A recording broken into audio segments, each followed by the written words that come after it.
جردن بلفورت معروف به گرگ وال استریت جولای 1962 در نیویورک و توی یک خانواده یهودی به دنیا اومد. پدر و مادرش هر دو حسابدار بودن. از همون نوجوانی روحیه کارآفرینی داشت. مثلا با یکی از دوستاش تابستونا یخ می‌بردن کنار ساحل و می‌فروختن. همین کار ساده براشون چند هزار دلار سود داشت. این فقط یه نشونه بود، نشونه‌ای از اینکه جردن دنبال پولسازی سریعه. اولش می‌خواست دکتر بشه، حتی وارد دانشگاه امریکن یونیورسیتی شد و مدتی هم دندونپزشکی خوند. اما هنوز اول راه بود که رئیس دانشکده یه جمله معروف بهش گفت: اگه دنبال پول زیادی اینجا جای تو نیست. همونجا جردن فهمید مسیرش پزشکی نیست. اون میخواست پول بزرگی بسازه، نه اینکه سالها منتظر بمونه. سال 1987 وارد شرکت کارگزاری معروف وال استریت به اسم LF روتشیلد شد. اونجا زیر نظر معامله‌گری به نام مارک هانا کارآموزی کرد. مارک هانا فقط بهش فروش یاد نداد، بلکه یه دنیای جدید بهش معرفی کرد. دنیای پول سریع، زندگی تجملی، مواد مخدر و لذت طلبی افراطی. خود جردن بعدها گفت: مارک هانا اولین کسی بود که بهم یاد داد وال استریت فقط درباره سهام نیست، درباره شهوت، حرص و لذت طلبی. جردن به عنوان فروشنده سهام شروع کرد. کارش تماس پشت تماس بود. باید مشتری‌ها رو قانع می‌کرد که سهام بخرن، حتی اگه خودش میدونست ارزش چندانی نداره. جملات اغراق‌آمیز، فشار روانی، ایجاد ترس، از دست دادن فرصت، همه اینها بخشی از آموزش‌هایی بود که از مارک هانا گرفت. یکی از درس‌های کلیدیش این بود که پول واقعی در وال استریت از ترس و طمع مردم در میاد. اما ناگهان اتفاقی افتاد که زندگی جردن رو تغییر داد.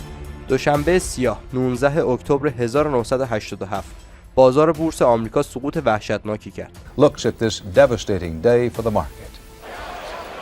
They're calling it the Monday Massacre, the worst drop in Wall Street history. شاخص داو جونز 22% ریخت. میلیون‌ها سرمایه‌گذار ورشکسته شدند و شرکت‌های کارگزاری یکی پس از دیگری زمین خوردند. شرکت الف روتشیلد هم ضربه خورد و جردن که تازه کار بود بیکار شد. این اولین درس تلخ زندگیش بود. حتی توی بزرگترین شرکت‌ها هم پول آسون دووم نمیاره. بعد از اون جردن بیکار نموند. رفت سراغ شرکت‌هایی که سهام‌های ارزون می‌فروختن. همون پنی استاک‌ها.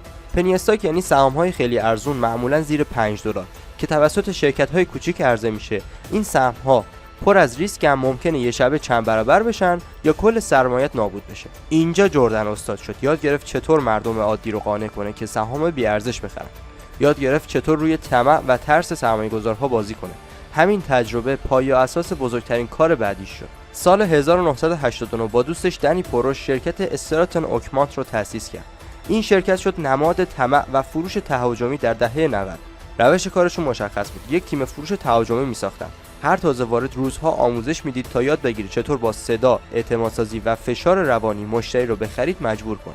از روش پامپ و دامپ استفاده میکردن، یعنی اول با تبلیغات و تماسهای تهاجمی سهام بی‌ارزش رو پامپ میکردن و قیمتش رو بالا میبردن، بعد خودشون سهم رو میفروختن و مشتریاشون میموندن با یک کاغذ بی‌ارزش. تمرکزشون روی سرمایه‌گذاران تازه‌کار بود، کسانی که تجربه کمی داشتن و راحت میشد با وعده سودهای سریع فریبشون داد. اما فرهنگ شرکت چیزی فراتر از یک کارگزاری بود. استراتون اوکمانت شبیه به یک جشن بی‌پایان بود. مهمونی‌های دیوانه‌وار، ولخرجی، مواد مخدر و زندگی لاکچری. جردن این فرهنگ رو عمدن ساخت تا انگیزه وفاداری کارمنداش رو بالا ببره. شرکت اولش چند کارمند بیشتر نداشت، اما به سرعت رشد کرد. اوایل دهه 90 بیش از 1000 فروشنده داشت. میلیاردها دلار معامله می‌کردن.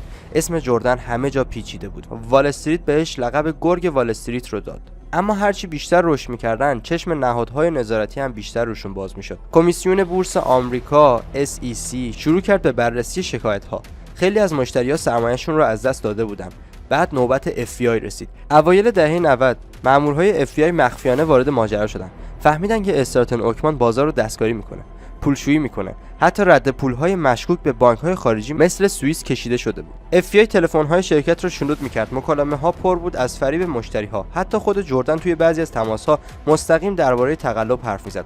مدارک یکی یکی جمع می‌شدن. کلاهبرداری اوراق بهادار، پولشویی، رشوه. کم کم حلقه تنگتر شد. بعضی از نزدیکترین آدم‌های جردن برای نجات خودشون شروع کردن به همکاری با FBI.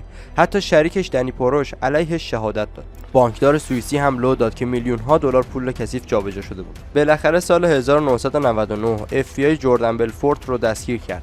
به جرم کلاهبرداری اوراق بهادار و پولشویی محکوم شد. دادگاه براش 4 سال زندان برید، اما چون با FBI همکاری کرد و علیه همکاراش اطلاعات داد، فقط 22 ماه زندان کشید. همسلولیش کمدین معروف هالیوودی بهش پیشنهاد داد داستان زندگیش رو بنویسه.